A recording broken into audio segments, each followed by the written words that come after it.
Recording in progress.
Right, welcome to our second webinar on this cold winter's morning, and we've moved sex this time. We've gone from male to female side of things. So we've left the stallion yard and we're on to the mare. Thank you, Edward, for having us here with some of your team. So tonight it's all about the mare. And we are joined, it's my brother Edward, who's going to show us around. So thank you for showing us. Thank you. It's going to be really exciting tonight, all about the mares, and we'll hear a bit more about that. We've got Rebecca, one of the resident vets. Thank you for joining us. We've got Griselda from 𝗧𝗱. Remember, when we do these webinars, it costs a lot to put on, and we can't do this without our sponsors. So thank you, 𝗧𝗱. I think you sponsored the last one as well, so thank you for that as well. Yes. We had Kate talking last time, and we got Monica, who's you've been here how many years now, Monica? 12, 13. 12 years. Lost count. Yeah, should be getting the Rolex soon. Let's talk about the team. So we've got a great team tonight. Got action packed so much, but also we've got Faye behind camera. And we've got Sarah, Morgan, and Megan in the background, and obviously India behind the camera. It's really important. We want to hear where you're all from. Last time we had 35 different countries, so let us know where you're coming from. I think we had one from Canada, one from New Zealand, Australia. Some of them were staying up late. So 35 different countries last time, and over 450 different viewers. So we need your questions. We've got a great panel here. Get some challenging ones in. It's all about the mares this time. I don't have to answer this time, so it doesn't matter. So get those questions coming in. We've got some live scans tonight, so you're going to see some mares being scanned. But if you want to go and start preparing stocks and getting those mares ready, and we're going to see them in a second. And we're just going to put Griselda, before you go. Oh no, I'm being careful. So on the first slide, if we can show the first slide, if 𝗧𝗱, tell me, is that up yet? Hey?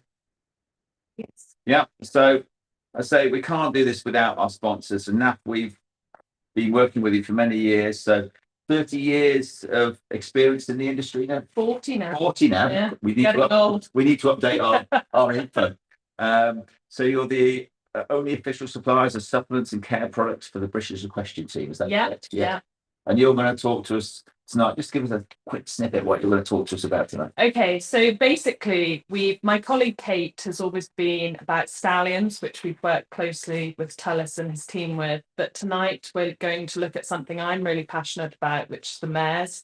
And we want to be able to launch a couple of brand new products into the market on Valentine's Day next year. Be able to deliver something for every mare. Oh, Valentine's gift. Wow. I know. There we go. If you're looking for a Valentine's gift, for your mare. Here it is. Yeah.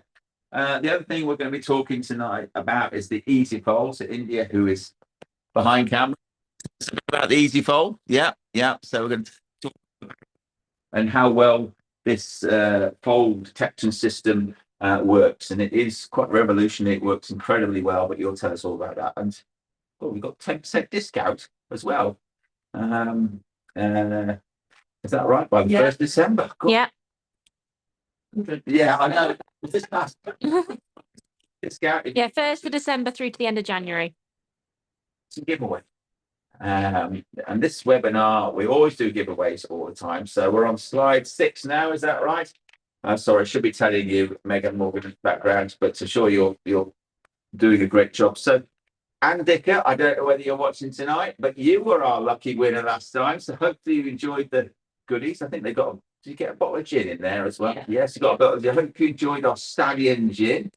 But tonight on our giveaways, we've got Ed was very kindly giving a foaling and mare course on the 15th of March, which is valued at £170. So there you go. Foaling and mare management course, another £170 on the 16th of March. We've got 5 stallion show tickets at £50. Oh, and the gin again. So there we go. If we give it to you, and also now I have to say you're giving away tonight. So we've got a little package to keep every mare happy. So we've got 𝗧𝗍𝗧, which is to make the angel of every moody mare, if you like. It's a supplement you just add into the feed. We've got some farrier solution to keep their hooves healthy. We've got some show-off shampoo to keep them shiny, and some lavender wash to wash them off once you've finished their work, and so on and so forth. Some very nice goodies. So half, it's the £540 value this, so it's brilliant. But you have to stay to the end. That's the only thing. Watch it right to the end, and some more we picked out. And Andika, you were our last week's or a couple of weeks ago's winner. So what's on tonight? So we're going to do in about 5 minutes. We're going to watch a live sexing scan. So you're going to see how the fetal sexing is done. It's a very specialized way of scanning these mares. You're going to see 120-day sex scan on an ICSI one, and transabdominal scan for the late pregnant mare. And we're going to be talking about how you prepare your mare for that early breeding season. Obviously, whenever we do these, we have a charity tonight, so we can put on the charity slide.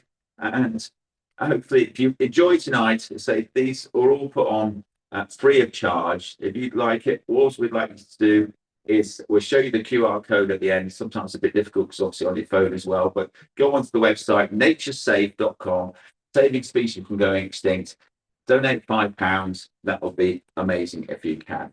And this week we've had a breakthrough, and we have just frozen coral sperm for the first time in Europe, we believe, and achieved a pregnancy with it. So it's not just about horse pregnancies here. We do coral as well. Who knew coral produced sperm?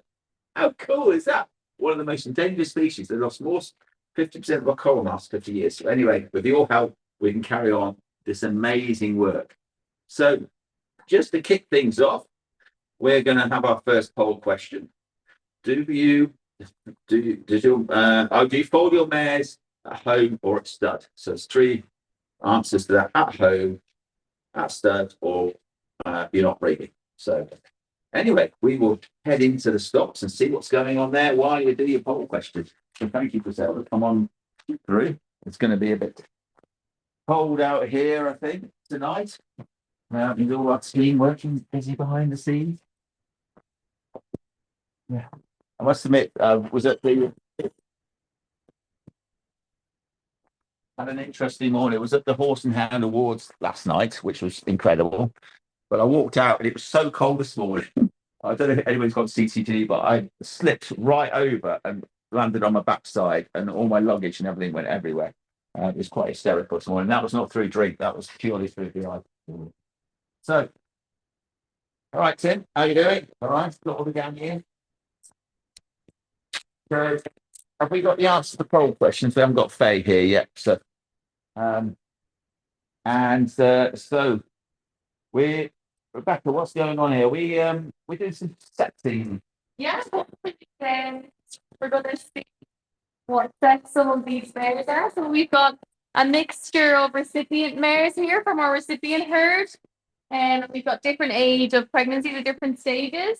So these two lovely girls here, 𝗧𝗏 and 𝗧𝗏, they actually have embryos from the same flush. So we flushed a donor mare, we retrieved 2 embryos, and we were able to transfer both of those embryos into one recipient each. Okay, so just 1 embryo in each recipient, and now they're both carrying twins. Okay, and so we're going to scan them tonight, see if we can see.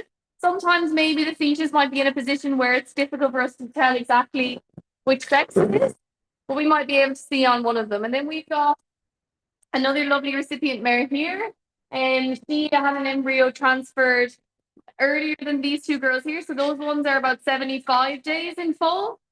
𝗧𝗏 here is about 120 days in full.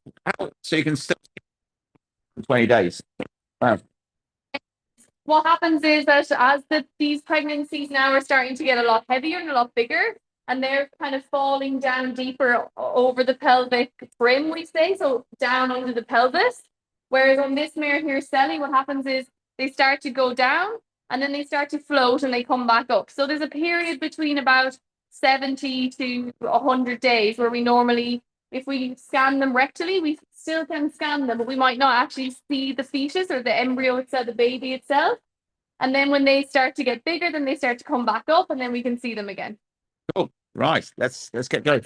And while you're preparing, we've got a few countries coming in. It's one of the I can't even say the word. That cold. Namibia. Kuwait. Yeah, Massimo from Q8. All right. Massimo again.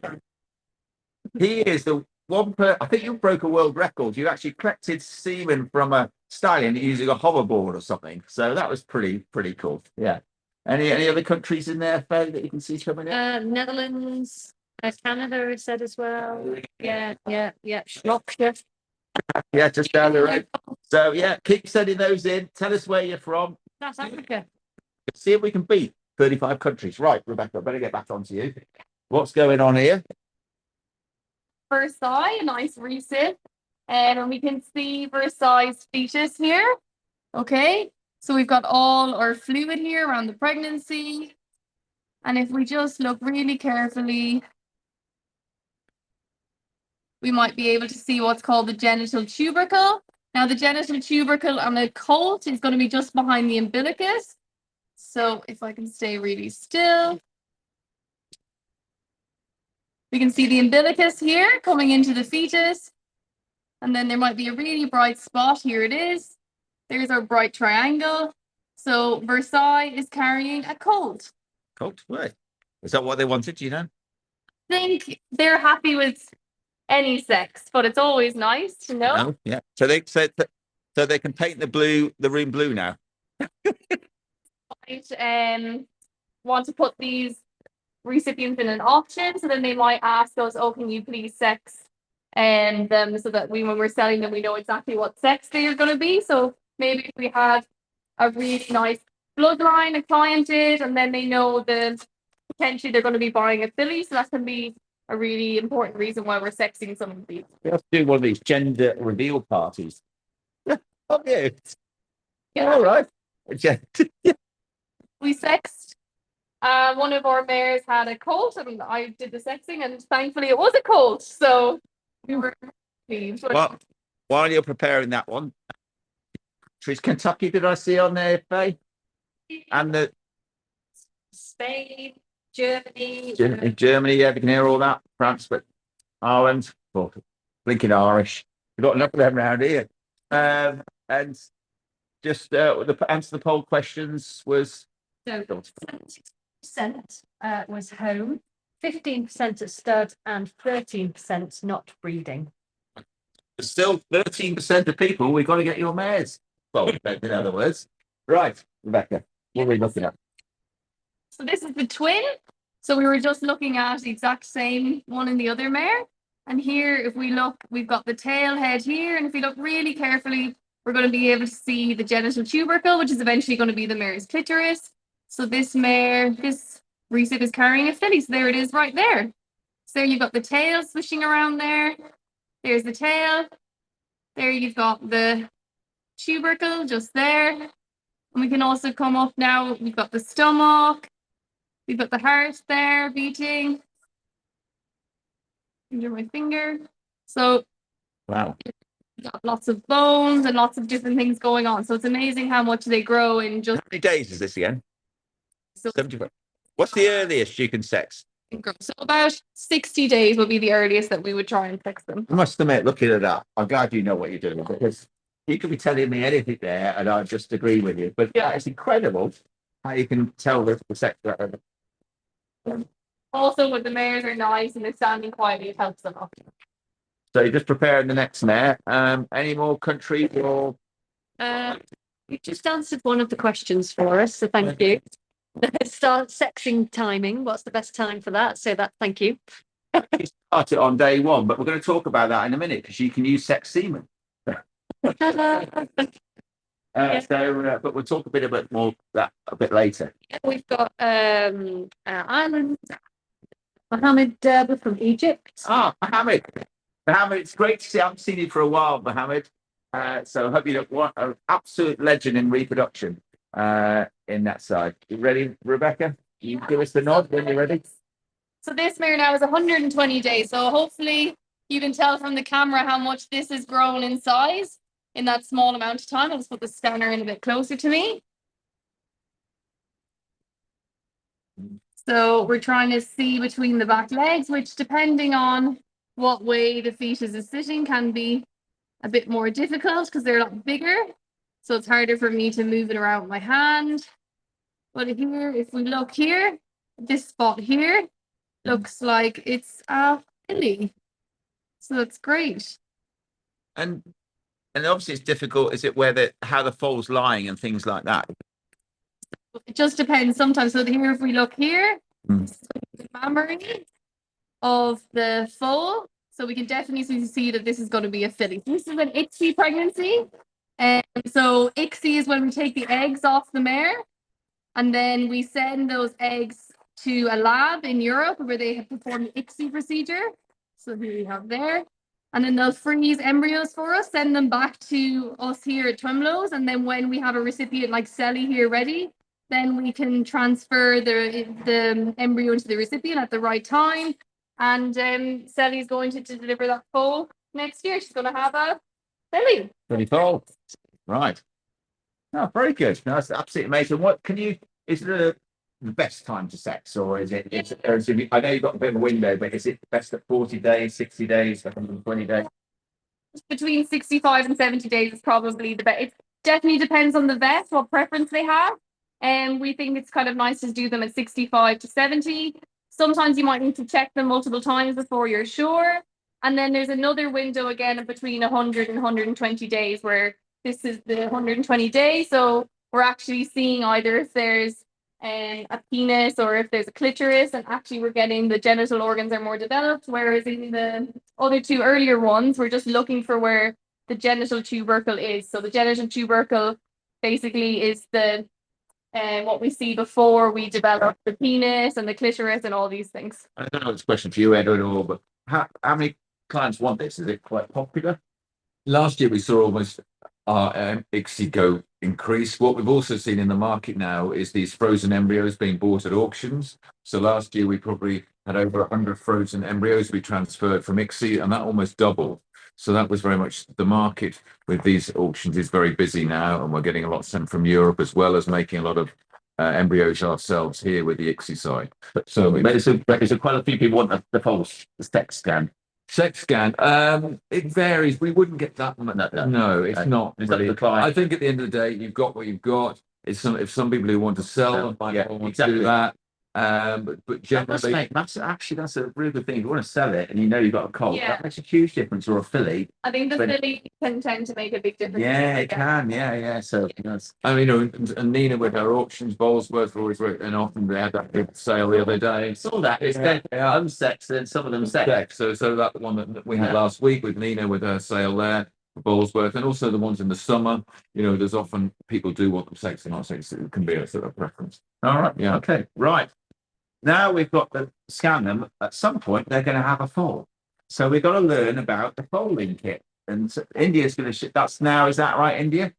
Yeah. So do you want to take the camera off you and turn it around? So it's about the. So we're going to walk into this other room. I might not be doing a very good job on the camera side of here, but Say happy Thanksgiving to everybody. yeah, because it's the morning for them, so it's a good time of day. So what's in it's your ET stocks, isn't it, Edward? So we've just come out of our main stocks, where, as you saw, there was 4 stocks in a line there, and 2 of the stocks can hold foals in with the mare. And in the summer, in those stocks, when Rebecca's really flowing, she'll start scanning at 7:30 in the morning, and she'll hopefully scan 100 to 150 mares by sort of lunchtime. So, and this is our other stocks where we do all the embryo transfer work, and behind is the lab. And we've got 2 of our mares here. And just on our research, it's always quite good. This mare is 𝗂𝗏 been with us. She's an army mare. We actually, the army, when mares from the army can't be used, sometimes we get given their mares. So that's one of these. So India, I'll hand over to you. Yes. So, easy foal. So obviously when it's time for your mare to obviously have a foal, we Sally and I have started selling easy foal kits. It's a foaling alarm that's been produced in France and has recently been brought over here. So I'll just demonstrate how we put it on one of these lovely ladies. When you get your kit, it will come in one of these boxes here. It comes with a receiver, a sensor, and then some tail wrap as well, which is basically how you wrap it onto the mare's tail. And the terminology easy fold because it's easy. Easy, yeah, very, very easy to use. You literally just get a SIM card, pop it in your receiver, attach it to your phone, and it's as easy as that, and then it alerts you on any. So even I could do it. Even you could do it. Yeah, it basically monitors the mare's movements. So you put it on 2 weeks prior to foaling. It will monitor her usual movements, and then obviously when she starts to get restless, it then notices that, and then it'll alert you on your phone by text and call. So Right. Sensor. There it is. Let me know if you want me to do anything. Okay, yeah, you get your sensor. There's just, you might need to come a little bit closer, but there's just a little arrow on the top there. That basically shows you which way to pop it on the mare. Side down at the top of the tail, like that. You then spin it round, and then it just needs to sit there like that. You then get your tape, which is extremely sticky. So this basically stops it from causing any pressure points on the mare's tail. And literally just wrap it on. Come around the sun. Got a hand there, India? What we take that, what you like.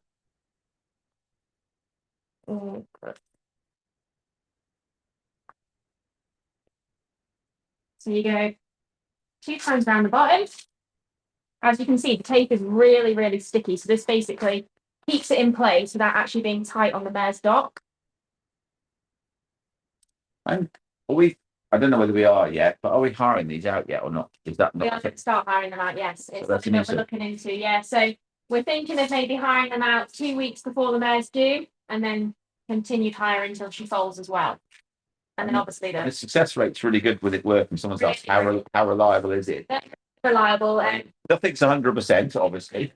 But this has been used so widely in France now, and it's mainly been used in the thoroughbred market, and it's recently just come into the sport horse world. So there's a big thoroughbred stud that uses it. Highly recommends it. But yeah, there are things. York Farm, we can say that. York Farm, yeah, one of our friends, yeah, they use Easy Foam and really recommend it. And the breeders use it as well, and they absolutely love the product. So yeah, once you put it on the mare's tail, you just basically squeeze it in place, and then it literally just sits there like that on the mare's dock until basically she's foaled. If she hasn't foaled, you literally just change the bandage wrap. And it's as easy as that. They can live in the field with it. They can live in the stable. Yeah. I think Faye's got a question for you. So, distance can this operate from? As Jeanette lives a mile from her yard. It's mobile. Yeah. So obviously the indoor kit doesn't have a distance as such because the mare's not going out. We don't sell the outdoor kits as of yet, but it's something we're looking into. So we'll be able to play the distance on that. But the indoor kit, I think it's within a couple of miles that the receiver from the phone. Depends which one, but the phone, once you get the phone, rings the phone. The phone is a big distance, but obviously the sensor and the receiver, that's the shorter distance. Yeah. We can soon come back to do what we've got for. Yeah. Cool. Is that it? Done. That's it. Right. Okay, India. Thank you for that. Hand you over. You want one of these? as I say, there's a bit of a discount going on, isn't it? Yeah, so there's a discount from the 1st of December through to the 31st of January. You get 10% off your basically anything to do with 𝗧𝗍. The next lot of scanning now. You will wait just a minute? Yeah. I can wait a minute. I can do a bit about the second machine if you want. Or... So they're just getting the next lot of mares in the stops as we speak. I say Edward used these mares, or not these mares, these stops here for not just the 𝗧𝗍 side, but obviously for the embryo transfer. It's a totally different set of stocks. It's a much more warmer environment. In that other room there is where they search for the you might be able to poke a bit nosy around here at the moment. Yes. Well, Edward's not in here. We can have a quick look around. So yeah, so this is a temperature controlled environment. So where there's always embryo flushing. Because embryo flushing, the mares go out, then the recips come in, and they transfer the embryo. Can you let me know if they're ready yet, Faye? Yeah. Yep, great. Let's go and have a look. Where are we now? Oh, okay. Is it me or is it getting colder? It's you. You're in your shorts. I only get cold. I bet it's not cold with you, Massimo, out there, is it? I bet it's pretty. Anyway, Rebecca, what's so this is different type of scan. So explain what's going on here. Yeah, so I just wanted to show you tonight. So when you have pregnant mares this winter, it's really important that you're checking their mammary development and you're checking their vagina every day. You don't want to see any discharge. You don't want to see the udder developing before it should. So we shouldn't see it developing until they're about a month off foaling at least. So I'm just going to show if you did see some concerning things like pre-udder development or discharge from the vagina, your vet might want to do what's called a CTUP scan, so a CTUP scan. So that's the combined thickness of the uterus and the placenta. So in the UK, we get what's called ascending placentitis. So that's external bacteria might come from the outer environment and get into the mare's placenta. And actually the placenta becomes inflamed, it becomes thicker. So we're very lucky that there's been lots of research done across the world. And we know about the average diameter that a placenta should be at different stages of the pregnancy. So we can measure on each mare and see if it's in the normal range or if it's too thick. And if it's too thick, then your mare possibly could have placentitis and needs to go on treatment. So I'll just show here on this recipient mare.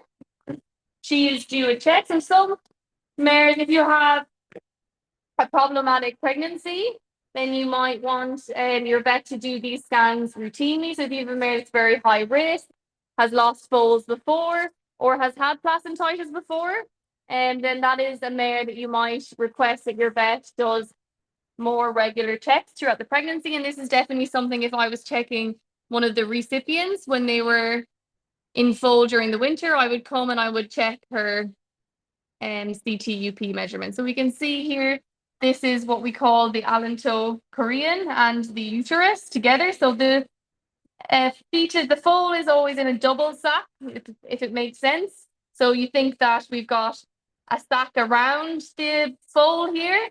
That's going to be called our allantoin. And then we've got or amnion, sorry.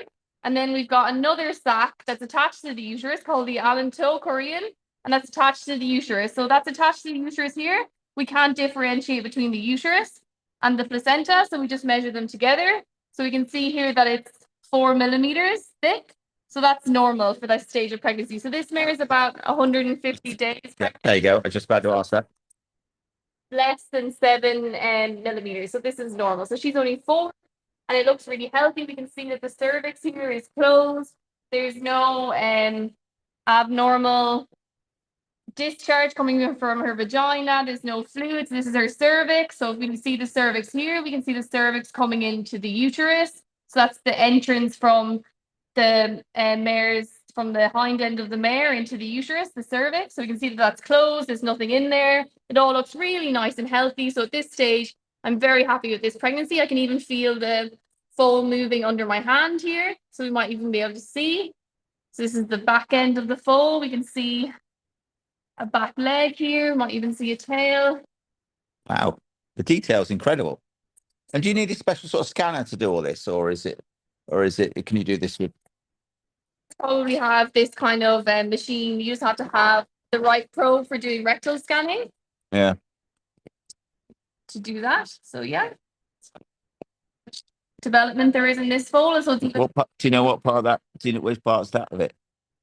of the heart here. Is that the heart? Oh wow, that is really cool. So,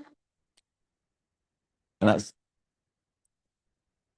amazing. It's amazing what technology can do now. Fantastic. Well done, Rebecca. That's scan. a what? CTUP scan. So That's a lot of acronym. There's a lot of acronyms going on there. Great. Well, thank you for that. I'm learning stuff as well as we go along. So while they swap the mares over, we're just going to head on into here. Right. Oh, girls, I think they're coming out. So while they swap the mares, it might be a bit noisy in here. We'll just let them go out the way first of all. Oh, hang on. We're just going to, Edward, just before you go, we're just going to take the following alarm off. Otherwise, we'll have to charge you for it. But yeah, so we're going to talk a bit about why they're swapping the mares there. We talked about sexing, doing the sexing scans, so we might as well talk a bit about sexing semen. So we'll just let these go out of the way while they're changing over. So at Stallion AI Services, in conjunction with sexing technologies up their own Cogent, we can actually sex semen. So the female sperm has about 4% more DNA, the X-bearing sperm. We can home in on that. And by giving it a sort of positive or negative charge, you can actually, each individual sperm cell, if it's got slightly more DNA in it, you can give it a charge and then it passes through some magnets and you can literally separate the sperm cells. We believe, one of the first sexed foals born over here, that was a 𝗧𝗶𝗽𝗀. Must be about 5 or 6 years ago, and critically endangered these are. And when they get into the critically endangered one, they tend to have more male foals than females, but we need more female foals. So that was a great success story. And that was with fresh sex semen. And now we do frozen sex semen, which actually works even better by using 𝗧𝗶 with those straws. So that's just another way that we can predetermine the sex. And obviously, there's lots of reasons for people wanting to have a male or female, but obviously, especially when it comes to rare breeds, most people want more females. So there's a lot of tools out there of the industry. I remember starting this 30 years ago doing AI, how it's just come on leaps and bounds with all this new technology, and half the thing is trying to keep up with it. So, right, hopefully they've got, I'm not too sure what this next one's all about. I think it's a transabdominal scan, I think. We'll find out. I'll put my head round the corner and just to see what they're doing. Right, let's see what's ready. Oh, I'm running up the door. They've locked you out. Nearly. Do let us know when we can come in. So they're just literally preparing them. Yeah. So we've introduced you to Monica before. Yeah, transabdominal scan. So tell us a bit about this. Bands, they obviously fall deeper in the abdomen, so at some point you won't be able to see them anymore from the back of the mat. So that's not very safe. So what we can do then is check them from the belly.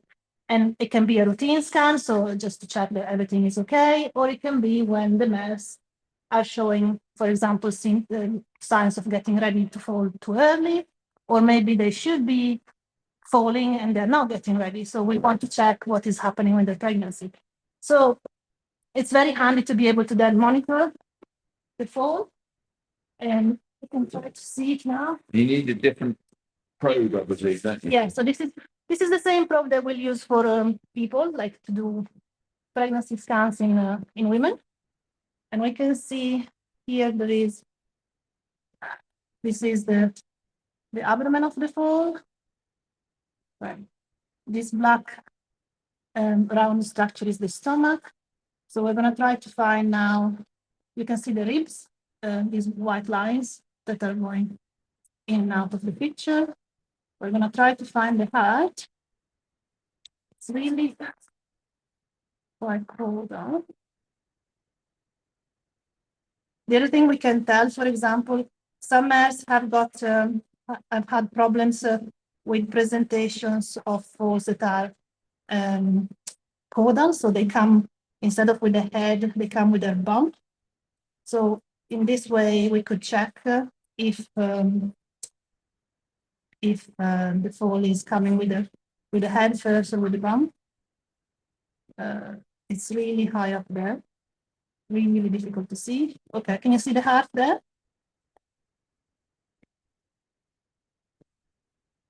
Sorry. Can you see the heart beating? We can also try to put Doppler. Technologies assist us. It's escaping. You can hear the noise. And not very well, but this is the kind of exam that takes a lot of patience. In her case, the pregnancy at the moment is not in the best position to be seen. We can also see the gonads here. Yeah. And we can see a slight ring in them. We know this is a filly. We have already sexed it. So if you had missed the other windows for sexing, you could also sex them transabdominally. So up to. And how many days is now? This is between 4 and 5 months. 4 or 5 months, right? Okay. 7 months, you see very little from the rectum, so you'll have to then go. Why would you carry out this procedure? Is it if you're thinking there's a problem with the mare, or is this part of a routine thing, or more of a? It can be routine, like in very valuable mares. This is done routinely, for example, in certain areas of Australia or in Kentucky, where they have a type of placentitis that you cannot see from the rectum. So the ones from the rectum is called ascending, but they also have a type of placentitis that can be anywhere else. And then obviously you can't see from the rectum. So in this way, you could assess that, and also if the foal is doing well. So you can take their heart rate, and the heart rate will show if the foal is healthy or not, because you can measure it. And we have ranges, we have very nice tables full of values. Oh, wow. It's the correct heart rate, if it's the correct size, if everything is proceeding the way it should be. Very close to what they do in babies. I mean, not the same level of detail, but we can give a lot of information on. Can you carry on this? I mean, you can carry this quite late on in pregnancy. Literally until the day they fall. It's very safe. It's only basically a probe on the belly. So there is no risk for the mare. And you get to monitor. Some mares will get sick, for example, they can colic or they can have laminitis, and you want to make sure that the pregnancy is doing well, for example, so you can keep monitoring it every day if you need to. And it's not invasive, so. Do you have to clip? It's easier if they're clipped. Yeah. If they have got a short coat, it's possible to do it without clipping. Yeah. Cool. Amazing. Can you tell what color they're going to come out as well? I think we got a question, or Rebecca's just answered actually, so that's fine. But Jackie has asked how many days can this be done with the mare? But you said you could do it every day if you wanted. Yeah, like for example, if you have a mare in the hospital that has had colic surgery, or is very high risk, they'll monitor her every day, sometimes twice a day, just to monitor the heart rate. You can even put ECG. You can take the fetal ECG if you want, and make sure that it's doing the right thing, basically. And is it a special sort of scanner, this, or is it? Decent quality scanner, because otherwise you can't really see what you need to see. It's more the probe that needs to be the correct one. You can't see. We are seeing basically up to 25 centimeters deep. That probe would, the probe that I see, to be able to do it. Right. Okay. So it needs one that's going to really. And it's the one that is able to penetrate more. Okay. Any more questions on that? No. Cool. Right. So, but we have a question for you now. So the question we have is, how do you monitor your mares close to foaling? Do you use cameras, alarms, or nothing? So we should really put in there that you stay up all night and just watch it, because that could be the other thing. You might not do any of them, but you might just sit and do it. So we're going to hand over now see if the wonders of technology is going to work. Our sponsor tonight is 𝗧𝗱, and we have Griselda in, I think it's called is it the fish bowl or something? Is that right? Yes. Bowl. So hopefully we're going to transfer you there. Well, I'm going to don on my sperm hat here. Thank you, 𝗧𝗍 for giving it. It's went all the way up Kilimanjaro, by the way, this hat. Hope you washed it. You start with Going back to the barn now with Edward, and he's going to talk. But while we're walking out there, we're going to hand over to Griselda and Sarah, who's got on camera there, and we'll see you in a minute. Hello guys, I hope you're all well. Welcome to the fish bowl at 𝗀𝗀. I'm here with Griselda from 𝗧𝗱 that Tullis introduced you with earlier. Shall we run through your exciting news, Grid? So, like I said earlier, we've been looking at mare products for some time, and there's so many of us with mares out there that when they finish competing, we have the opportunity to be able to breed from them. But in many instances, they're usually over the age of 12 or 14, for example, and breeding from a maiden mare at that age even, is actually quite risky. So what we've done, and it's taken a lot of time, is look at how we can help with the diet. And we've discovered, and it's been trialled, that we can help to optimize reproductive health and promote cycling. And what's really exciting is that we can actually use special nutrients that will be able to target those with poor fertility. So this first product in particular, that, like I said, it would be really great if we could launch it by next February so that breeders have the opportunity to take this on. So for maiden mares, you're looking at ingredients in there like pre and probiotics, which help with gut function. There's L-arginine in there, which is an amino acid, and that's key to promote growth for follicles and things like that. It also really helps with embryo quality. We've got vitamin A in there. I know that stimulates ovarian activity. And of course, we've got natural vitamin E, which is about 4 times more bioavailable than normal vitamin E. So we use the natural version alongside organic selenium, and that helps with endometrial development and egg quality as well. So all together combined, we've got a lot more in there too, but to be honest, those are the ones I can remember.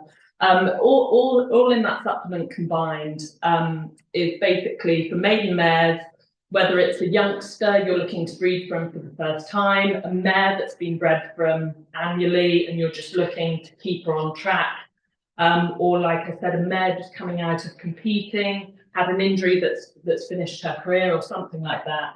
So that product really is to help get them cycling and start them on their journey. We're looking at really about 6 to 8 weeks to feed it prior to conception, if you like.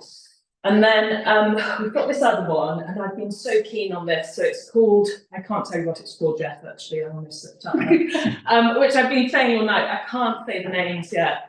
So this one is all about vitamins, minerals, key, trace elements, etc., to help with the development of the foal or the fetus. So it's to be fed from the moment of conception right through to the minute that your foal drops, really. It can help with organ development. It looks at correct development, so it won't overdo things, which I think so many of us worry about.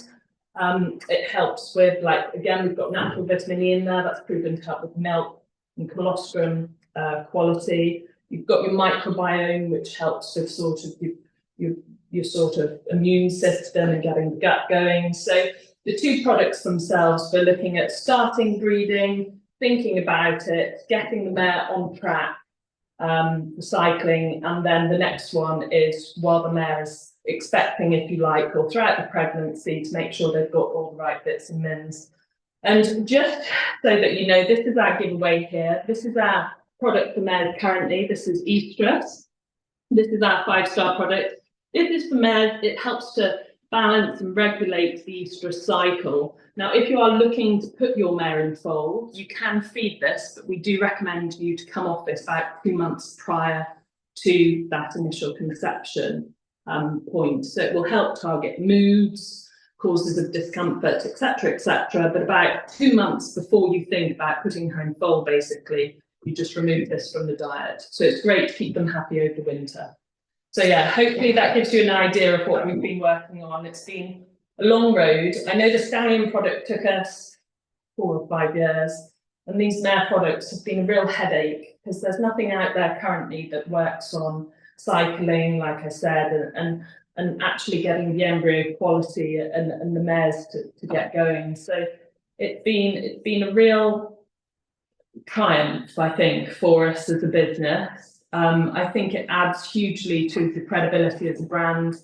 And while, you know, the market for mares is obviously bigger than stallions, we just want to be able to do something for the good of every horse, which is our mantra, and to do something for the good of every mare, I think, is really important to us, so that we can all have a little foal on the ground next year that we want to watch grow up. So yeah, so hopefully, fingers crossed for next February. Yeah, and it's really exciting, and we're thrilled to be working with you guys from 𝗧𝗔 again.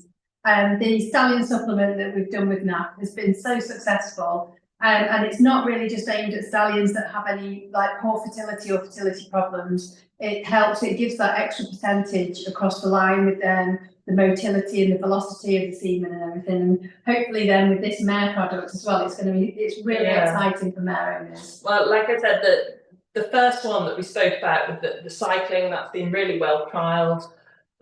We've looked at numbers of embryos, etc., but hopefully that data will all be available next year on launch. So something to look forward to. Hopefully, if you're interested, please ask any questions at the end. I don't know whether I'll be able to answer them, but answer the best that we can. Yeah. But yeah, regards to the stallion product, it's really the success of that's led on to our, I suppose, formulations within breeding. And it's nice to be able to find nutrients out there that can make a difference, I think. Whereas sometimes, you know, we all know that glucosamine, etc., can help with joints, but actually there's not that much research out there that directs nutrition towards breeding and targeted sort of formulations. So it's really great to be able to bring something to market. Absolutely. And if it means that a mare owner feeds this supplement and the mare goes in foal first cycle, instead of 3 cycles down the line, it's a big saving for them.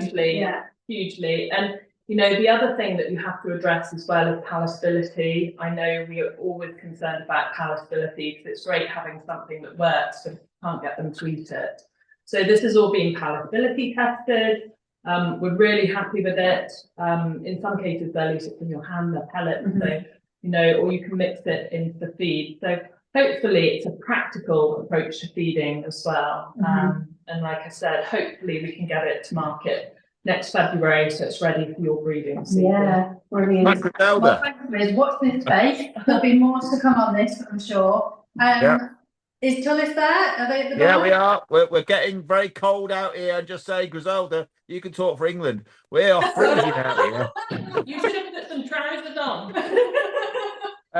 But don't worry about that. We'll freeze away. But anyway, just before we move on, You wearing shorts for one. the poll question, poll answers. So poll answers, we've got 66% of you use cameras, alarms are 12% and 22% is nothing. However, there are quite a lot of people in the chat who monitor them kind of in person. So I think that wasn't one of the options. So I would say that that's probably quite high up on the list as well. So yeah. So back on the mare barn, and Edward, I think this is something, one of your passions of getting the mares ready for the stud season that is just around the corner. We've just finished one stud season. We're about to start another, and you're already preparing for them. So what's going on in this barn then? What's going on? Well, just say we've got a few friends around us. So these are all our empty recipient mares, and this is who have we got here? This is Vanilla, we've had 6 years, and she's had 4 foals. This is Galaxy, who had a Chaco Blue ICSI foal for us this year. And I think this is Isabella, who's a new mare who's joined us. And who have we got there?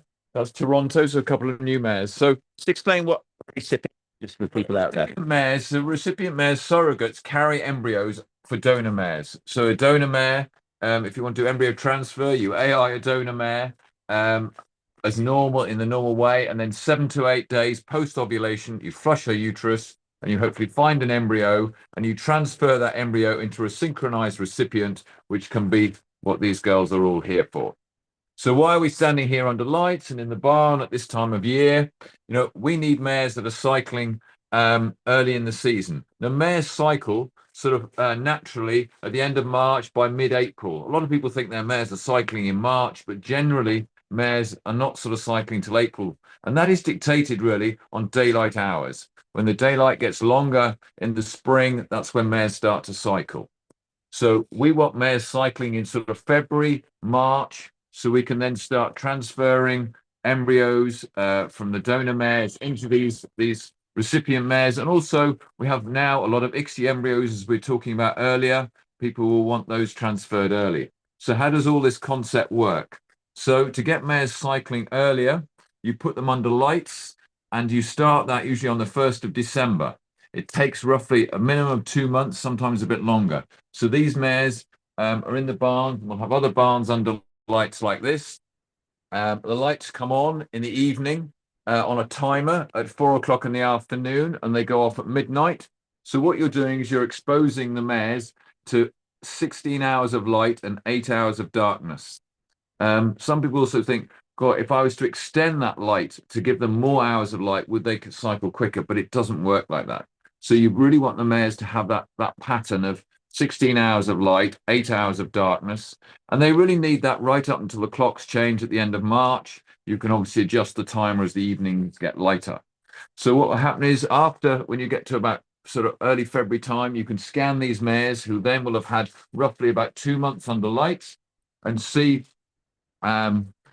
who's cycling. Not all of them will be cycling, but some of them will be cycling well. Some of them will be just going through their first cycle, so it will vary. And so what mares do you put under lights? We obviously have our recipient mares under lights because we want them cycling ready for the embryos in sort of end of February, March time. But also you'll have clients who want to start AIing their donor mares. So they want, people have got their mares, they're competing and they want to get embryos out. So they will put them under lights. So they will be able to flush them end of February, March time. So you've got those and the recipient mares. Another reason people, not in our industry, but more in the thoroughbred industry, when they foal very early, mares that foal in January and February in the thoroughbred industry, they will also put them under lights. So once they foal, they will then start cycling and they can cover them early. So that sort of covers it. Now, how does this format of the lights work? Now, I've got here my light meter. So you want really a minimum of 100 lux in a barn to give you the light. They say if you can read a newspaper in the corner, you've probably got enough light. And without this meter here, when I tested it earlier, I had about 150 lux down the center. Over here under the lights was about 50, and on this side was about 100. So that's how you sort of want the lights. There is another form of system of getting mares cycling without having them in barns. You can have them living out in the fields, and there's a mask you can purchase where the mares wear the mask and they have a blue light over the right eye, and that works in a similar way. So that sort of covers why we're doing all of this, to get the mares ready for us to be cycling. And Rebecca and Monica, will want these mares to go through a cycle. You never AI or transfer an embryo into a mare on her first cycle. So you want to have had one cycle, and once a mare has had a second cycle, then you can AI or then transfer. So that really covers all of that. Just a few of this mare here called Mary. We've had her, I think 7 years now, and she's had 4 foals. She looks quite sleepy there, but she's been a great mare. A grey mare at the back there. She's that's Dancer. Just trying to remember all the mares' names, which I can't. My daughters are very good at that, but she's had 1 foal. So we're all under lights. Okay, right. Just another fact for you, and I'm going back to nature again. When we're in the Horney Museum, they did the same thing. They get table tennis balls, a couple of table tennis balls in half, put them over the lights to measure the lunar light, and that stimulates the coral to spawn. There you go. So same. Yeah. That's how it looks. It's all about light. Yeah. So anyway, I think Thumbs up on the back on. it's true. But we're partially back to Sarah. Is that right now? Well, we hot foot it round, and then we've got loads of questions, loads of fact finding. We're going to go through all the vets. We're going to grill those vets, ask them all some great, interesting questions about how you prepare your mare for the next stud season. So, hand you over to you, Sarah. Hi guys, we're back in the warm, so welcome back. While we're waiting for Tullis and Edward and Faye to come back in India, I just thought I'd let you know that we're running a Black Friday offer tomorrow at Stallion AI Services. So it's a one-off freezing deal. You have to buy it tomorrow. It's £1,150, which saves you, I think it's nearly £1,500 on list price, so it's less than half price. So it's a really, really good deal. It's 5-day delivery, 1 flush out collection, 4 freezing collections, 20 doses of 𝗧𝗶𝗀 frozen, 25% off a directory 2026 advert. You get the gold website package free of charge. You also get a free Facebook post and a free tub of the NAF Stallion Fertility. What more would you want? Absolutely. So that we send you that supplement actually before the stallion comes into us. So then they are being fed it ready. So you're optimizing the semen quality. So we've actually put it live on the website now. So if you do want to go and buy it, you can go and buy it now on the website, and it will be running until midnight tomorrow night. So please do go and take us up on that offer. It's a one-off offer. I don't think Tullis knows we've given that much discount, so don't tell him, just go and buy it. So Monica and Rebecca, that was fascinating. Yeah. We didn't hear the bit. How can you tell if it's a filly or a colt? Yeah, the question is kind of hard to show these things live. But basically, when they're 65 to 70 days, there's going to be a genital tubercle, and at a genital tubercle is either going to become the penis or the clitoris, depending on if it's a colt or a filly. So when it's a colt, we'll find it right behind the umbilical. When it's a filly, we'll find it right underneath the tail. So basically, you can't actually see a penis or a clitoris at that stage, but you can kind of see where this genital tubercle is.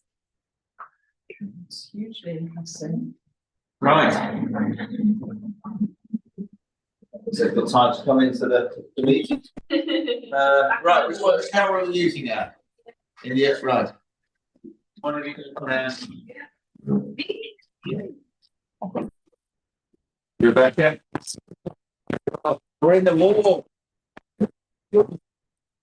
Jim. Yeah. Starting Jim, this is the way you can win. One lucky person. It's all right. Right, we just better shut that door there. Is this called the goldfish bowl? That's what we call it. Yeah. Yes. Yeah. This is where all the hiring and firing goes on. Exactly. Yeah. Whatever calls you in here, it's only. Yeah. Oh God. Yeah. We go upstairs for a pay rise. So yeah. I don't know. Can you get us all Indian? You're all in. Don't worry. Yep. Yeah, that was fascinating tonight. Like, amazing comments as well. Seeing all those live scans and pregnancy scans and everything else. So we've got a few questions. We've got a few questions from you, Faye, or do you want me to rattle through some here that we've here's one we prepared earlier. It came off the chat that we just had out with the mares. So yeah, quite a lot.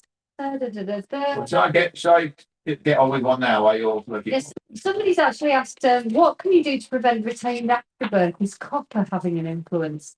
That was Copper. yes. Does copper have an influence on having it retained? As the question came out, so yeah, they might want to clarify that one, perhaps. Yeah, not too sure about that. No.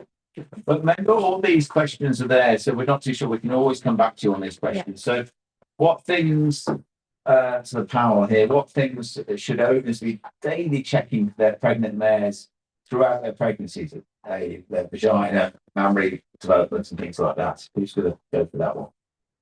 Yeah, so when I was doing that placentile scan earlier, so checking the thickness of the uterus and the placenta, the reason that you would do that is if you would see that your mare had any changes, and so pre-udder development, so the udder getting too big. So it's really important that every day that you're checking. So sometimes the girls here on the farm, they bring me a mare and they say, oh, Rebecca, her udder is, it's larger than it should be. And I might look at it and I might say, I'm not sure, because you really need to be checking them every day to see, because some mares that have had multiple foals, they might have a bigger udder than other mares. So it's really good that you check them every day. Also the vagina, sometimes they can start to soften behind, we call it, when they're starting to get close to foaling. So I think, how can you tell those things? And the way that the croup looks, the croup muscles around the tail, I think it's by checking them every day and seeing those changes. It's also really important to see if they're starting to develop a lot of edema. So that's a lot of like squishy tissue all around the belly. So that could be a sign there could be something more serious going on, like fecal hydrops, which is quite rare. But all of these things are things that need to be looked at. So for a lot of edema, things like that, you need to bring your vet. Can I add something? Yeah. The owners often are also very good at picking up small amounts of discharge that can be sometimes bloody or sometimes like more like milky or pussy looking. So that's also something to bring to your vet's attention, because that man probably needs a scan to make sure that everything is okay or not okay, but then you can do something about it. Right. Going to give you an interesting fact. I wonder if you knew this one. Talk about mammary glands. Do you know why Dolly the sheep was called Dobby? Does anybody know that? Because the tissue was taken from the mammary glands. It's true story. Hey, yeah. Did you like that? Little back to the day.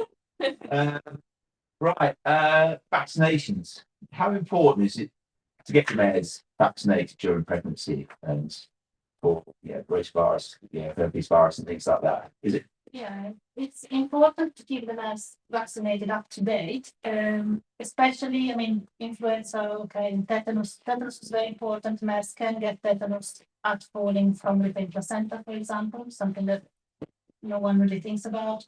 To protect them during the pregnancy, it's good to vaccinate them for herpes virus. You need to vaccinate them 3 times at 5, 7, and 9 months of gestation. And the vaccine protects not 100%, but it will protect to a certain degree, and it's definitely worth doing. You can also vaccinate them for rotavirus. In this case, the vaccine is actually not for the man, but it will be for the foal after birth. So the foal will be able to get the antibodies against rotavirus in the first milk, in the colostrum, and then have immunity against this disease that is basically causing quite a profuse diarrhea. Right, we got one from you, if you got. Yes, so 𝗧𝗶𝗽𝗀, hi Sue. She said they have a mare that tends to run milk before foaling, resulting in the foal needing 2 or 3 plasma transfers. Is there anything that she can give the mare or foal to help with this? We do have colostrum from the other mares. Have you got any suggestions? Yeah, I think definitely having some colostrum is going to be really helpful in that situation. If we have mares in that situation, sometimes the foaling team will come to us and say, this mare has been running a lot of milk.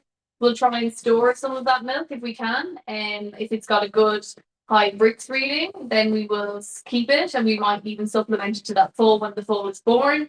Also, what we tend to do is we might check the IgG levels sooner. So normally we don't do it until they're about 24 hours old, but we might check it even earlier, so we can see when the girls are supplementing if they're giving enough, and that can be really helpful. So if you've got lots of colostrum stored, then knowing where you're at and if you're giving enough supplementation can really help, trying to avoid giving that plasma, which can be expensive. Great, thank you. We've got a poll question. Slightly, you're not following the script, I'm sorry. So, next poll question: what influences your decision when selecting a stallion to use? Is it using an agent, online, hard copy publications, recommendations from friends, stallion shows, competition records, breeding history, stud book licensing, young and folding young stock sale prices? So yeah, have a look at that, tick that box, and that will be great. The other thing that's Horse and Hound. I was at the Horse and Hound Awards last night. William ศ์𝗶𝗽𝗀, since he got the Lifetime Achievement Award last night, which is really good. Congratulations to that. But also the Horse and Hound this week is an article about IVF and frozen sperm, a milestone in equine breeding. And they actually commented to me, but I think much probably you lot are much more better at replacing this. Can you just briefly explain what's the difference between IVF and ICSI on this side? Yeah. So ICSI is when you select one sperm and you inject it directly into the egg, right? So that only requires one sperm. And it's very good if you have sperm, but for example, it's poor quality. But if the problem is not your sperm and you have plenty of it available, you can instead now put the eggs that you have collected from the male, once they are mature, into a dish with the sperm, and the sperm will be able to fertilize the oocytes, the eggs, on its own. So in that case, then the embryo will develop again in an incubator, and once it's ready, will be able to be transferred or frozen. But it's a great breakthrough, because so far it wasn't possible to do it with frozen semen, and up to 2 years ago it wasn't possible to do it at all. So it's very new in the horse industry. It's routinely used in the cattle industry, but it's great to have the option of using it. No, thank you. That's really good to see all these new breakthrough technologies that are coming around. We always think we got there, then another one comes along, another one's coming. So it's amazing. Catholics, when to open and close the This Catholic. is Rebecca's. It's My favorite topic. your favourite topic. Yeah, You have to sit back in an armchair. I just love spreading the word to the whole world about Catholic little, not to Catholic. Yeah. Well, it's obvious because Monica, if men has come back not Catholic, Monica is not happy. So we have to make sure, don't we, Rebecca, that we Yeah. No, every brief time, our clients and owners. So you carry on. yeah, every time I do this webinar, I love when I see messages about, well, thanks for reminding me of the Catholic. So make sure if your mare is Catholic and you're pregnant mare, that you're getting the Catholic open at the right stage. And so sometimes if you've got a mare that's got a really problematic pregnancy, so risks of a lot of contamination getting in, your vet might want to wait maybe until the mare is actually about to foal, and might just open it just at foaling. So sometimes we might do that. When to re-Catholic? As soon as possible. So preferably in the week to 10 days after the mare foals, you should be getting your Catholic backed up. It's kind of a thing that I hear a lot is, oh, don't Catholic them until you're putting the mare back in foal. And we get people that come back and the mare, skipped a year. She had a year off and she didn't have a foal. So then the mare wasn't re-Catholic. It's really essential that you re-Catholic the mare. It can make a big difference, can't it? Pregnancy rate. It's really important. Yeah. I can help with the copper one. I've asked our team. So Wow. Our vet is specialist in equine stud medicine, and he said there's no evidence in horses, but we believe that there's evidence in women. So we think that it could be just a crossover, but currently no evidence in horses. Thank you. Going back off press. And it's sort of, this could be related to you as well. It's but yeah, it's sort of management of the pregnant mare diet. How important that hoof care, teeth. How important is all this to the pregnant mare management of pregnant mare? Yeah, I think it's really important. I think it's something that you need to be thinking about now before you get your mare pregnant. So if your mare, hasn't had her teeth done in a while, I definitely like to see that it's been done before they come to stud. And you want them to be on a rising plane of nutrition and when they come. So if they have an ongoing tooth issue, you want to get that sorted and have them feeling really good before they come. And the feet, and sometimes we have mares, when they get heavier, when they're in foal, and if they have cracks or if they have bad feet, that they can be really problematic. So you want to be really keeping on top of those feet and keeping the mare as comfortable as possible, and not waiting until they're getting really heavily pregnant and then maybe they're getting higher risk of having a lot of pain, and then that can affect the foaling rates. Yeah, so questions come in from Anonymous. They said they were slightly late with their mare's first herpes vaccine at the very beginning of the 6th month rather than the 5th. Should she leave it the next one until the beginning of the 8th month, or bring back to her on the 7th month? What's the minimum distance between the two vaccinations? A month minimum. Yeah. As long as it's a month different. I wouldn't worry. I will just carry on once the. Yeah, I think we've rang Zoetis about that before. And they've told us that should be fine. Okay, thank you. I always think an interesting one all comes up. Can you carry on riding your mare when she's pregnant? You know, how far can you, Generally, I think you don't want to ride them when they start to be quite heavy. And there are regulations for the racing industry and I think for maybe even for the FEI. Generally speaking, they can't compete past 120, 150 days of pregnancy.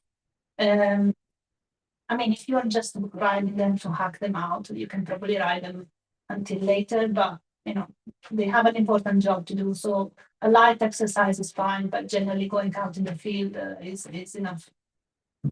Cool. And placentitis, you may, I don't know, you covered this before, but what is it? How do you sort of diagnose it, and what are you looking out for? Yeah, so you're looking out for that vaginal discharge, meaning I would say the other development. Is there a colour associated with that? Yeah, I think any kind of, so sometimes you will see that they'll have kind of normal and clear discharge when they're using their mucus plug just before they fold. Oftentimes I get clients that ring me and send me photos of those and they worry about it. So you can always get in touch with your vet if you see that. That can be normal. And another thing to point out about discharge from the vagina is we often get clients ringing up as well saying, oh my God, my pregnant mare is bleeding. So they can have like veins in their vagina that can get distended, varicose veins, and they can bleed. So, you know, if you get in touch with your vet, we like to say how much blood. So, you know, if it's like a glass full or if it's a tablespoon or a teaspoon, that can be normal and something not to worry too much about. You can always call your vet for reassurance. But, you know, if they're passing large volumes, that's very different. But that can be quite normal to see small amounts of blood coming. Yeah, right. Was there another one there, Faye? Or? No, not at the moment. No. So really moving on to preparing your for the next breeding season. We went into your amazing barn, we looked at your lights all under there and the sort of problem mares, problem mare this year, what should you do? You know, should you start earlier with a problem mare and things like that? And obviously it's building up a history of this, isn't it? Yeah, if I start, because people bring their problem mares to 𝗀𝗚 and we're fortunate we're always sort of, a lot of the mares do come, have got quite a history. And obviously we sit down at the beginning with people who bring them and try and get as much of the background as history as possible so we can brief, Monica and Rebecca. So always going through, how many times they tried before, what type of semen have they used, the number of times, what issues they've had, and try and build up this bigger picture. We do not want to start at the beginning with problem mares. And having got this bit of a picture, myself and usually often the client, I come to Rebecca and Monica, and then you go forward from there. We really like to see that people getting in touch with us in the winter. And I think, people probably think, they're on their holidays, they're not wanting to do as much, but we have had in the last few years, and it can be really nice because we'll get together and we'll make a plan and we'll sit down and then we have time to go through it with the client and, obviously see what their expectations are and what they're hoping to achieve. And it can be really helpful with those problem mares. And we love those cases. So maybe you think, I've done everything with my mare. I don't think there's any more options. I've had enough. Just, get in touch, send us an email. Maybe there's something new that has changed in the last couple of years and that we could just, bounce ideas off and see where it takes us. And I presume you're always up for, people have got a problem to email you and. Yeah. Definitely yes out there. Yeah. And I think we're the same with Sally, never be afraid to get in contact with the team here. The wealth of knowledge, the hundreds or thousands of mares that you've done over the years, you can't survive that experience. And yes, we're always learning every day at school day. We're always something new coming along, but we learn from that. That's why we love people getting in touch with the learning, So like Monica's taught me so much since I've come here. We see something interesting coming on an email or a phone call, and then it's a chance for us to learn more.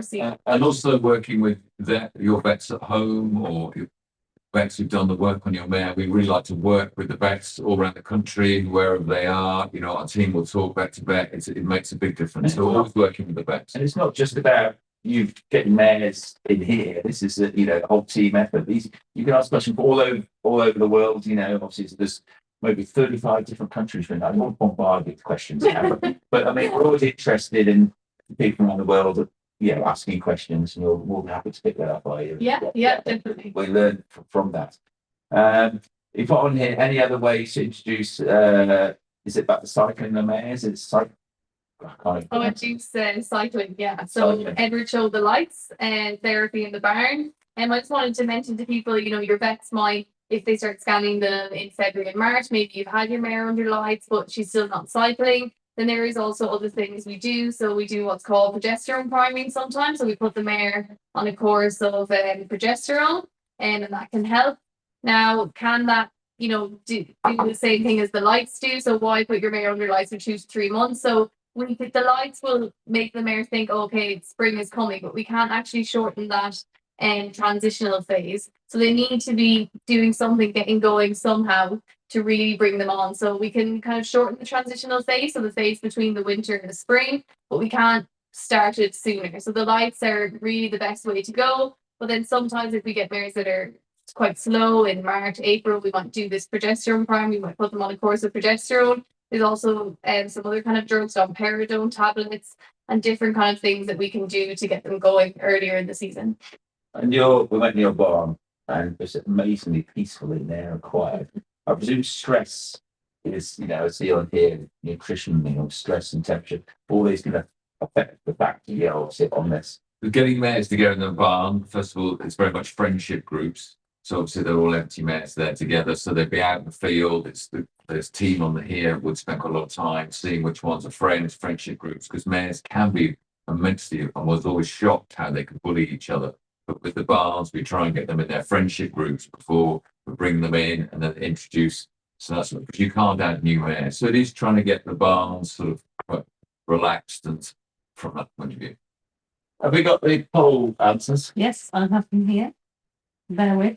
It's quite a mixed bag, I think. So the highest is probably 27% got competition records. But I think a lot of people do use many different things, and there's been quite a good chat in the group that it's often recommendations, confirmation. We've got one lady, Ruth. You said you use, because you have a very rare breed, you use the Spark system, which I think is really interesting to maybe have a little chat about, obviously with the inbreeding, you know, as well. So it's often, you know, pedigrees and the combinations. So yeah, next in line was the stallion show, which is good. It's always a good opportunity to see stallions in the flesh up front and talk to the owners of them as well. Really get to grips with some of the questions and online as well. So yeah, real mixed bag, I think, with that.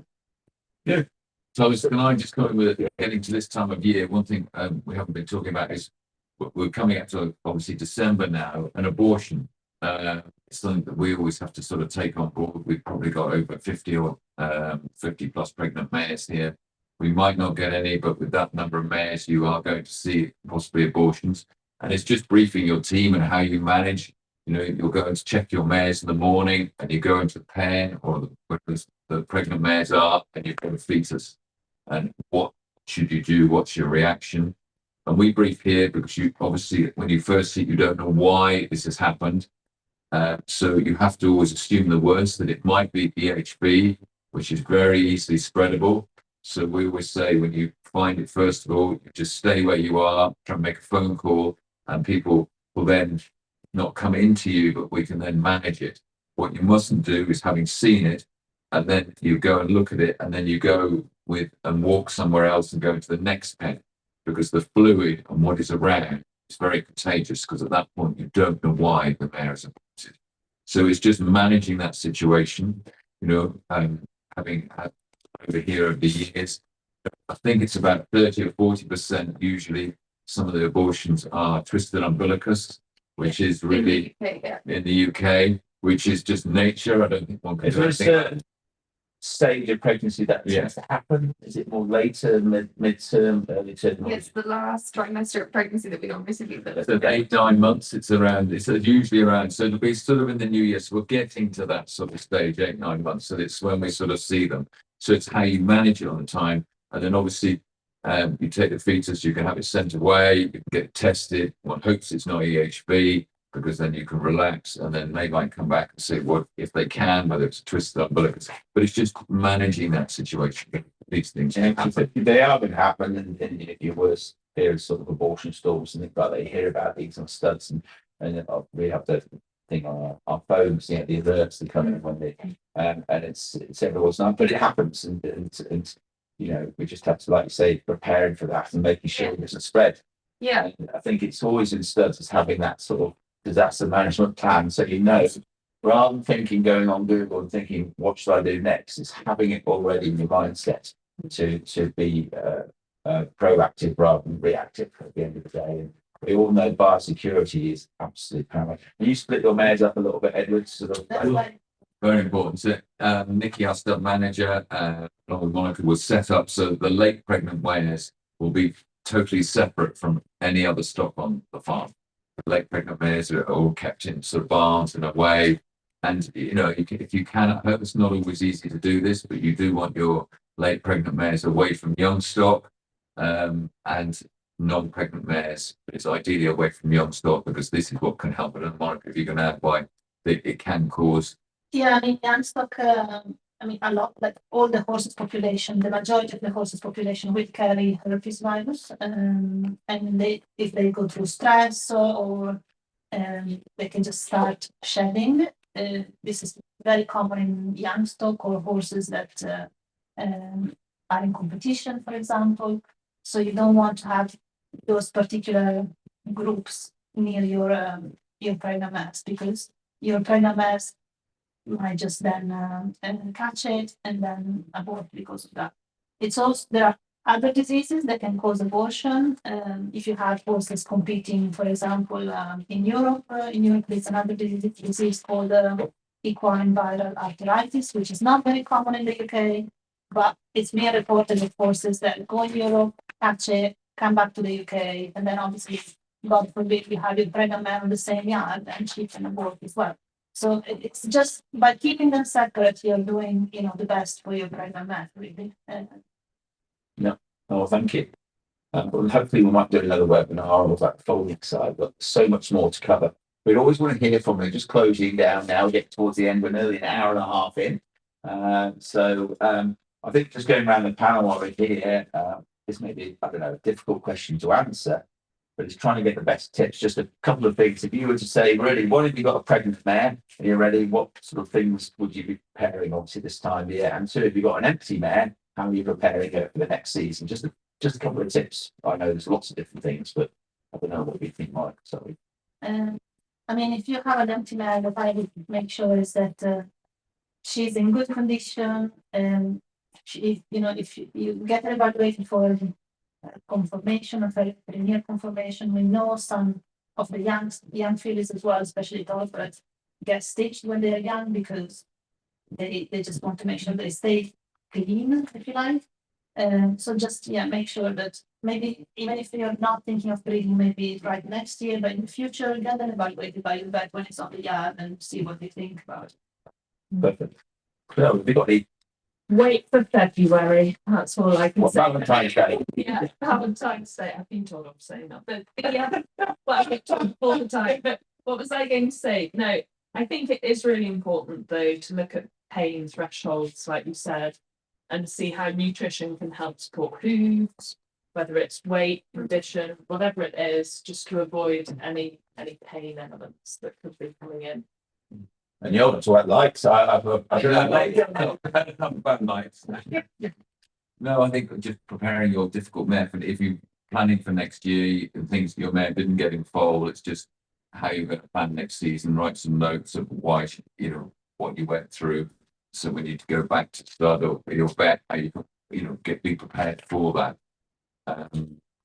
Planning that, and as I said, just checking your mare. I think the abortion thing and things like that that's the time of year now. That's what we're sort of going through for the next 2 or 3 months, getting mares ready on that. Yeah. About Catholics. I did Catholics on the last one, but so hopefully everyone got that one. I suppose if you're pregnant mare, just think, as I said earlier, I'm just going to repeat it again, just every day getting used to exactly, even keeping some pictures. You see some pregnant women and they take a photo every day of how their bump's growing, just checking her every day, getting used to what her udder looks like, her vagina looks like, can be really helpful. And it'd be really nice then to look back and compare on a picture from, what was it like a month ago? Especially if you have different people maybe looking at the mares And sometimes the girls might pass on to each other pictures of different things that's going on, and just to be familiar with your pregnant mare, I think, and their routine, what they like to do. And also, I think something else, another tip.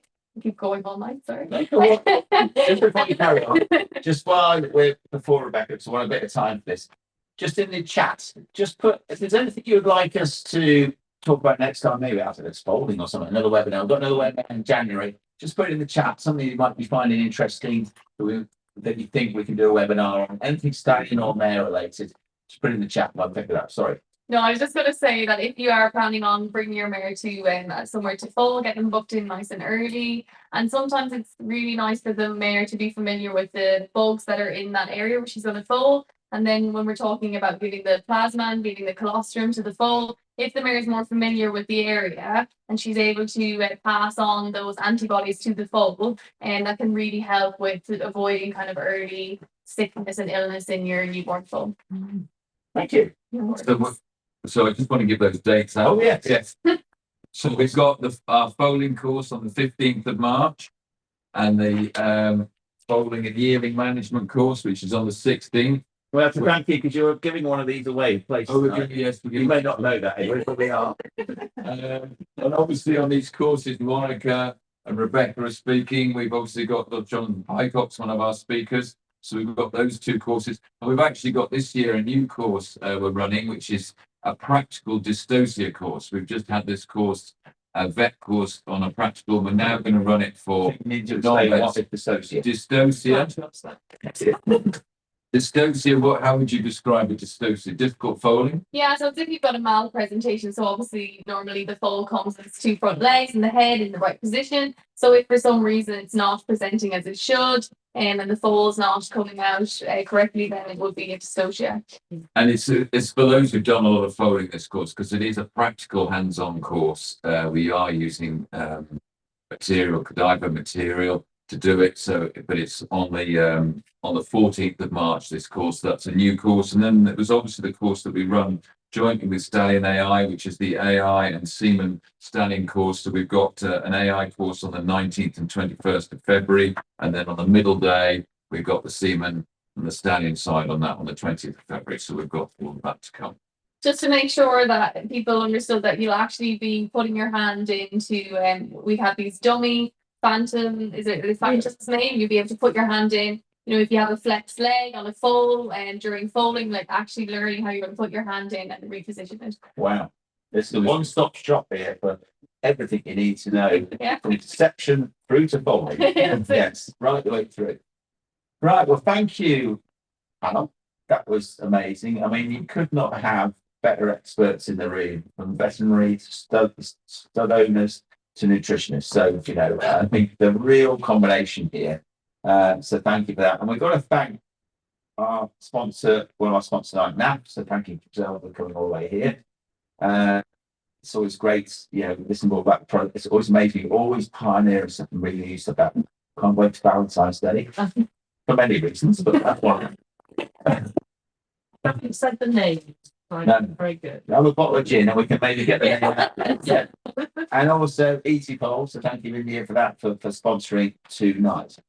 Now, the winner of this 500, it says, I think it's a bit more than 400, but 500 odd pounds, and you get a bottle of gin for this. So Christmas is going to get even better soon.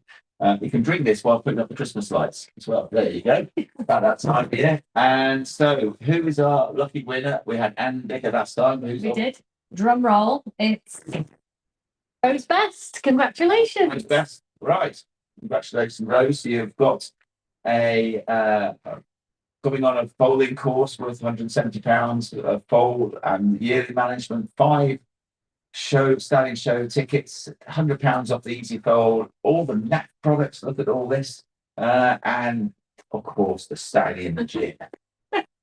And one thing I would like to say as well is we've got loads of little questions coming back and forth at the end here, so we will get back to you individually as well. So, yeah, so so many questions coming in, and so we'll come back to you on that.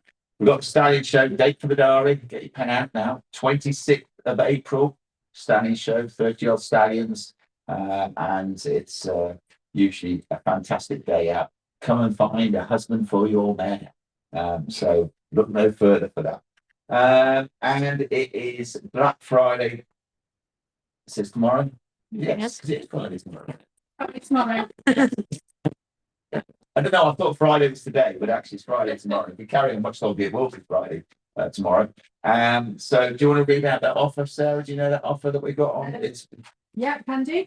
It's actually we've been sneaking. We put it live on the website already. So if you want to go and buy it, you can buy it now on the website. It's 5 days of delivery, 1 flush out collection, 4 freezing collections, 20 doses within that will be frozen down for you. and cartridge and battery. 25% off the directory in 2026.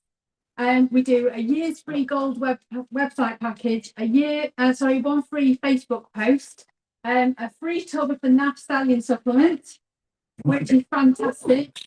So it's saving you about £1,500, and we're doing all of this for 1,150. So go and buy it. You've only got until midnight tomorrow to buy it. One day only. 1 day only. Right, there we go. Yeah, Day only. 1 day only. So you've got to buy it tomorrow. I hope it's not like the Oasis tickets that Oasis go and crash when everybody goes up to. That's dynamic pricing. So I forgot, Megan Morgan, about your slides. So I presume you'll just do the slides on. They are, they're doing one for you. Those obviously book your mares in for bowling for AI and ET beginning of March. That slide up. Yes, it is. And remember, charity of the night. If you can scan that QR code and give a £5, that would be much appreciated. Every single penny goes helping save his species going extinct, and maybe even coral. We'll say it one more time. Another in the pot. Usual, Sarah and Faye will be on lunchtime live tomorrow. We will. Have you got a topic for tomorrow? 12 o'clock. Have we got anything for this? Last week's pizza week. Surprise.